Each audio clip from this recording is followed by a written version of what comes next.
Des ombres semblaient se déplacer, et le manuscrit lui-même paraissait vibrer sous ses doigts. Si Ahmed le regarda avec gravité, le livre révèle ce que vous êtes prêt à voir. Puis, brusquement, une tempête éclata à l'extérieur, coupant toute lumière et plongeant la pièce dans l'obscurité. Julien sentit un mélange de peur et d'excitation. Il comprit alors que certains secrets, bien que réels, étaient conçus pour rester cachés jusqu'à ce que le monde soit prêt à les comprendre. Quand la tempête se calma, si Ahmed avait disparu, laissant seulement le manuscrit, Julien le serra contre lui, conscient qu'il venait de toucher à quelque chose d'exceptionnel. Mais il savait aussi que révéler tout ce qu'il avait découvert pourrait provoquer des conséquences imprévisibles. Il quitta le village quelques jours plus tard, le manuscrit en main, décidé à poursuivre ses recherches en Europe, mais toujours hanté par le mystère du vieil homme et des secrets qu'il avait effleurés.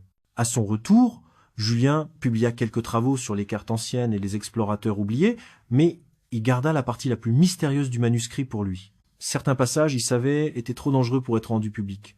Des années plus tard, en relisant ses notes, Julien comprit que l'histoire de Duarte Pacheco et des cités souterraines sahariennes n'était pas simplement une légende.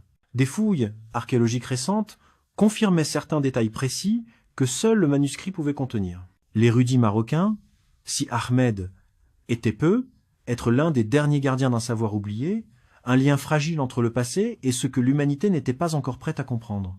Le manuscrit resta cependant mystérieux. Julien passa sa vie à tenter de décoder ses secrets, découvrant par fragments des inventions, des cartes et des histoires qui défiaient le temps.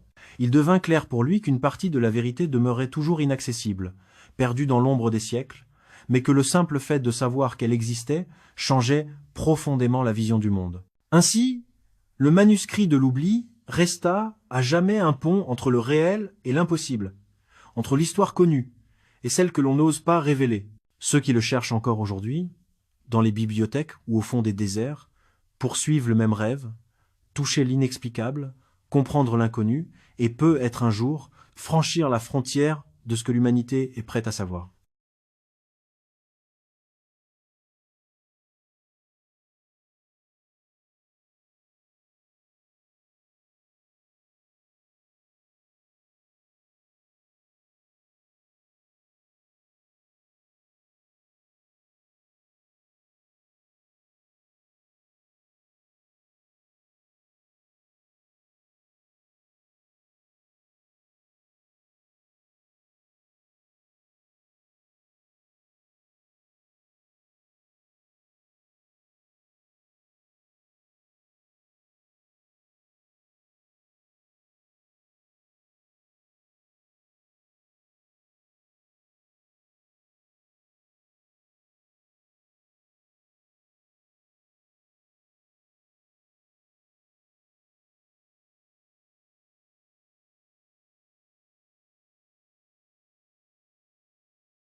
Des ombres semblaient se déplacer, et le manuscrit lui-même paraissait vibrer sous ses doigts.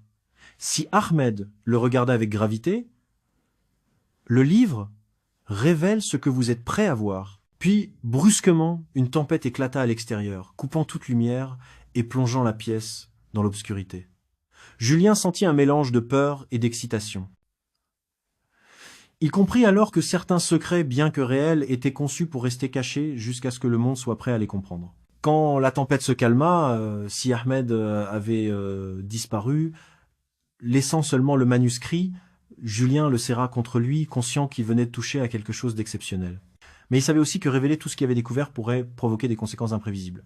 Il quitta le village quelques jours plus tard, le manuscrit en main, décidé à poursuivre ses recherches en Europe, mais toujours hanté par le mystère du vieil homme et des secrets qu'il avait effleurés. À son retour, Julien publia quelques travaux sur les cartes anciennes et les explorateurs oubliés, mais il garda la partie la plus mystérieuse du manuscrit pour lui. Certains passages, il savait, étaient trop dangereux pour être rendus publics. Des années plus tard, en relisant ses notes, Julien comprit que l'histoire de Duarte Pacheco et des cités souterraines sahariennes n'était pas simplement une légende.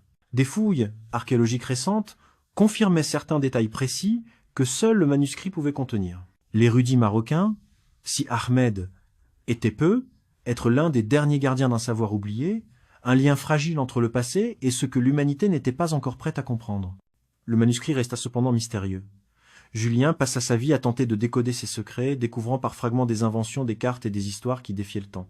Il devint clair pour lui qu'une partie de la vérité demeurait toujours inaccessible, perdue dans l'ombre des siècles, mais que le simple fait de savoir qu'elle existait changeait profondément la vision du monde. Ainsi, le manuscrit de l'oubli resta à jamais un pont entre le réel et l'impossible, entre l'histoire connue et celle que l'on n'ose pas révéler. Ceux qui le cherchent encore aujourd'hui, dans les bibliothèques ou au fond des déserts, poursuivent le même rêve, toucher l'inexplicable, comprendre l'inconnu, et peut être un jour franchir la frontière de ce que l'humanité est prête à savoir.